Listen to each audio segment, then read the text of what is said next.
السفيرة السورية في باريس تعلن استقالتها على فرانس 24 وتنفيها على التلفزيون السوري. تصريح خاص على قناة فرانس 24 أعلنت السفيرة السورية في باريس لمياء شكور في مكالمة هاتفية استقالتها من منصبها. رد الحكومة السورية لم يكن الرد الملائم، ولا يمكنني دعم هذا العنف، لذا فقد قدمت استقالتي اعترافا بشرعية مطالب الشعب بالحرية والديمقراطية، وأدعو الرئيس بشار الأسد إلى لقاء قادة المعارضة من أجل تشكيل حكومة جديدة.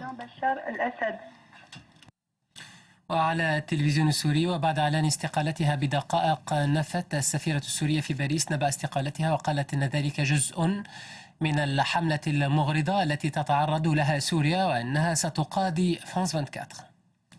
استقالتك سعادة السفيرة شديدة التأثر فيما يقال، إنه جزء من هذه الحملة التشويهية المغرضة التي تبغي شيء واحد وهي تهديم مصداقية هذا الوطن الكبير. أنا سفيرة لسوريا وسأبقى سفيرة لسوريا طالما ما حييت، طالما ما استطعت أن أقوم وأؤدي بواجبي الوطني. نعم سعادة السفيرة، يعني هل ستعقدين مؤتمرا صحفيا حول هذا النبأ الكاذب وهذا التزييف ومتى؟ لا شك لا شك، يعني في أقرب فرصة ممكنة خلال الدقائق والساعات القادمة سيكون هناك تصريح صحفي باللغة الفرنسية على أكبر القنوات الفرنسية حضورا وجمهورا، وسأكذب هذا الأمر وسأقاضي فرانس 24 على هذا التشويه وسأطالب بعطل وضرر.